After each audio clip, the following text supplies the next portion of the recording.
2022లో నమోదైన ఒక పెట్టి కేసు, వేలబుల్ సెక్షన్లతో కూడిన ఒక పెట్టి కేసు 2022లో నమోదైంది. 2025 ఏప్రిల్లో అరెస్ట్ చేస్తూ ఉన్నారు. అది ఏది వారం ముందు దాని నాన్ బెయిలబుల్ కింద సెక్షన్ల కింద మార్చి అరెస్ట్ చేస్తూ ఉన్నారు. ఇక్కడే ఇది ఎంత లోపభూయిష్టమైన కేసో ప్రతి ఒక్కరు కూడా అర్థమవుతూ ఉంది.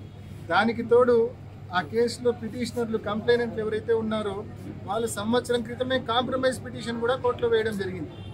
అంటే ఇది ఎంత లోపభూయిష్టంగా ఈ కేసు నమోదైందో, ఎంత అన్యాయమైన అరెస్టో ఇది ప్రతి ఒక్కరు కూడా అర్థమవుతా ఉంది. ముంబైలో ఆయన తన వ్యాపార పనుల్లో ఉంటే అక్కడికి పోయి అరెస్ట్ చేసేంత పెద్ద కేసు అయింది.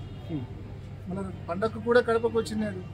అంటే నిజంగా ఇది ఒక కేసే కాదు, కాంప్రమైజ్ అయిన కేసు. దానికి ముంబైకి పోయి సాక్షాత్తు కొన్ని వేల రూపాయలు, లక్షల రూపాయలు ఖర్చు పెట్టుకొని, ప్రజల డబ్బు ఖర్చు పెట్టుకొని ముంబైకి పోయి అరెస్ట్ చేసుకొని రావాల్సిన పరిస్థితి. ఇంకా ప్రతి ఒక్కరు కూడా ఆలోచించాలి. ఈ పార్టీ, ఈ కూటమి ప్రభుత్వం అధికారంలోకి వచ్చినప్పటి నుంచి ఈ గడిచిన 10-11 నెలలు ఒకసారి గమనిస్తే ముఖ్యంగా కడప విషయంలో విపరీతమైన హరాస్మెంట్ వైఎస్ఆర్ కాంగ్రెస్ పార్టీ కార్పొరేటర్లపైన, కార్యకర్తలపైన. అదిగో ఆ హోటల్ వైఎస్ఆర్ కాంగ్రెస్ పార్టీ కార్పొరేటర్ నడుపుతా ఉన్నాడు, కొంచెం ముందుకు వచ్చింది వెనక్కి కొట్టండి, వాటర్ ప్లాంట్ కొట్టండి, ఆఫీస్ కొట్టండి, విపరీతంగా డెమాలిషన్లు. ఒకే ఒక కారణం, అది వైఎస్ఆర్ కాంగ్రెస్ పార్టీ కార్యకర్తదో లేకుంటే కార్పొరేటర్కి సంబంధించినదో. ప్రతి డిడిఆర్సి మీటింగ్, మామూలుగా డిస్ట్రిక్ట్ డెవలప్మెంట్ రివ్యూ కమిటీ మీటింగ్లు పీరియాడికల్గా జరుగుతూ ఉంటాయి. ఇప్పటికి ఒక 4-5 దఫాలు జరిగినాయి కడపలో. కలెక్టర్ అధ్యక్షతన, ఇన్ఛార్జ్ మంత్రి అధ్యక్షతన జరుగుతాయి. ఆ మీటింగుల్లో జనరల్గా ఈ జిల్లాకు రావాల్సిన అభివృద్ధి కార్యక్రమాల మీద, వాటి సమీక్ష మీద, వాటి మీద సమీక్ష చేస్తారు. కానీ ఈ జిల్లాలో మాత్రము ఈ కూటమి ప్రభుత్వంలో అభివృద్ధి కార్యక్రమాల మీద డిస్కషన్ ఉండదు. కేవలం డిడిఆర్సీలో పలానోళ్ళ బిల్డింగ్ కట్టాలా, పలానోళ్ళ వాటర్ ప్లాంట్ కొట్టాలా, పలానోళ్ళని అరెస్ట్ చేయాలా అని చెప్పి నిర్ణయాలు తీసుకుంటారు.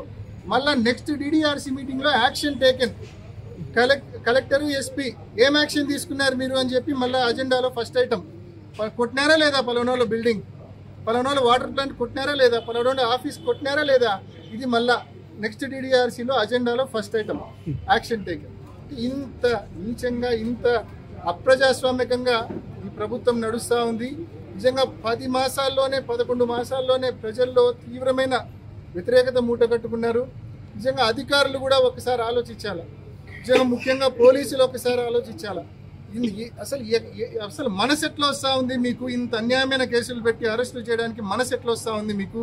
మీకు జీతాలు ఇచ్చేది ప్రజలు కట్టే పన్నుల ద్వారానా, లేకుంటే తెలుగుదేశం పార్టీ కార్యకర్తలు, తెలుగుదేశం పార్టీ ఆఫీసు మీకు జీతాలు ఇస్తా ఉందో? ఒక్కసారి ప్రతి పోలీస్ అధికారి కూడా ఆలోచన చేయాల్సిన అవసరం ఉంది. ఇదే రకంగా పోతే, నిన్న జగన్మోహన్ రెడ్డి గారు గట్టిగా చెప్పారు, ఇదే రకంగా మీరు ముందుకు పోతే ఖచ్చితంగా రేపు అందరినీ చట్టం ముందు నిలబెడతాం, మీ అందరినీ కూడా న్యాయస్థానాల ముందు మీరు చేసిన తప్పులను ఎత్తి చూపుతాం, న్యాయస్థానాల ముందు మేము నిలబెడతామని చెప్పి కూడా ప్రతి అధికారిని కూడా మేము గట్టిగా మనవి చేస్తూ ఉన్నాం, గట్టిగా తెలియజేస్తూ ఉన్నాం.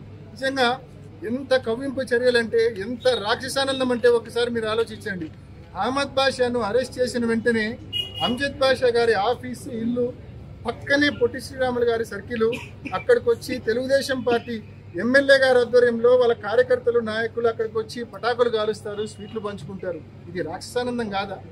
ఏదో కడపకు రాష్ట్రానికి ప్రత్యేక హోదా వస్తేనో, లేకుంటే కడపకు ఉక్కు పరిశ్రమ కేంద్ర ప్రభుత్వమో రాష్ట్ర ప్రభుత్వమో ఇస్తేనో సెలబ్రేషన్స్, పటాకులు కాల్చుకొని, కేకులు పంచుకొని, స్వీట్లు పంచిన ఒక అర్థం ఉంది. కానీ ఇవేమీ జరగల.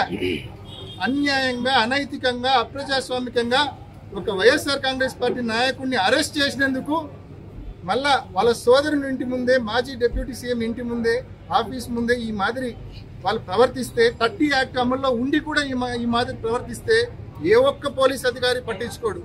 స్టేషన్కి పోయి, ఇక్కడ 200 మంది ఉన్నారు, వీళ్ళు పోయి సర్కిల్లోకి పోయింటే గలాట్ అయ్యేది. కానీ పోలా, రిఫ్రైన్ అయినారు. అటువంటి చర్యల జోలికి పోలా. చట్టాన్ని గౌరవించే వ్యక్తులుగా మరుసటి రోజు పొద్దున్నే స్టేషన్కి పోయి కంప్లైంట్ ఇచ్చినారు. కనీసం అక్నాలెడ్జ్మెంట్ ఇవ్వరు, స్టేషన్లో ఎఫ్ఐఆర్ కట్టరు, అక్నాలెడ్జ్మెంట్ ఇవ్వరు. అందుకే అడుగుతా ఉన్నాం, పోలీసులకు జీతం ఇచ్చేది తెలుగుదేశం పార్టీ నాయకులు, తెలుగుదేశం పార్టీ ఆఫీస్ ఇస్తా ఉందా, లేకుంటే ప్రజలు కట్టే పన్నుల ద్వారా ఇస్తా ఉన్నారు? నిజంగా కామన్ పీపుల్ కూడా ఎవ్వరు స్టేషన్కు పోయినా కూడా CI busy, SI busy, constable busy. దేంట్లో బిజీ? వైఎస్ఆర్ కాంగ్రెస్ పార్టీ కార్యకర్తలను వేధించే విషయంలో బిజీ. తెలుగుదేశం పార్టీ నాయకుల అక్రమ వ్యాపారాలను కాపాడే విషయంలో బిజీ. ఇష్టం వచ్చినట్టు జూదం, ఇష్టం వచ్చినట్టు ప్రతి గ్రామంలో బెల్ట్ షాపులు. చంద్రబాబు నాయుడు గారు ఏదైనా సీరియస్గా చెప్పినాడంటే అది పక్కా దానికి ఆపోజిట్ ఉంటుంది. బెల్ట్ షాపులు పెడితే తోలు తీస్తా అన్నాడు ఆయన. ప్రతి గ్రామంలో ఎమ్మెల్యేల ఆధ్వర్యంలో బెల్ట్ షాపులు నడుస్తూ ఉన్నాయి. మరి ఎక్కడి అసలు గవర్నెన్స్ అనేది రాష్ట్రంలో ఉందా అని చెప్పి అడుగుతా ఉన్నాం. ఇంత ఘోరంగా పరిపాలన ఉంది, ఇంత ఘోరంగా గవర్నెన్స్ ఉంది. ప్రజలు కేవలం 11 మాసాల్లోనే పూర్తిగా విసుగు చెందారు ఈ ప్రభుత్వం పట్ల. కాబట్టి సమయం కోసం ఎదురు చూస్తూ ఉన్నారు. ఇప్పటికైనా మేము ఈ ప్రభుత్వాన్ని, ముఖ్యంగా ప్రభుత్వ అధికారులను మనవి చేస్తూ ఉన్నాం. కక్ష సాధింపు చర్యలను ఆపండి తక్షణమే అని చెప్పి ఈ ప్రభుత్వాన్ని, ప్రభుత్వ అధికారులను గట్టిగా డిమాండ్ చేస్తూ ఉన్నాం. మేయర్ ఇంటి మీద చెత్త వేపిస్తారు. బుద్ధుండే ఎవడైనా పని చేస్తారా? కడుపుకు అన్నం తినేవాళ్ళు ఎవరైనా ఆ పని చేస్తారా? నేను క్వశ్చన్ చేస్తా ఉన్నా. కడుపుకు అన్నం తినేవాడు ఎవడైనా ఆ పని చేస్తారా?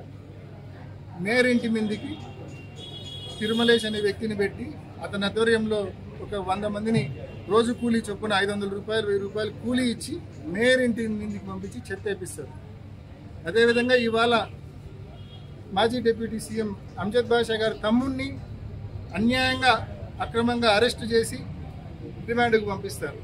మళ్ళా అది సరిపోదన్నట్టుగా వీళ్ళ ఇంటి ముందుకే వచ్చి పటాకులు కాల్చి స్వీట్లు పంచుతారు. అంటే ఏ రకంగా వీళ్ళ ప్రవర్తన ఉందో, వీళ్ళ పరిస్థితి ఉందో ఖచ్చితంగా న్యాయస్థానం దృష్టికి ఇప్పటికే తీసుకెళ్ళాం.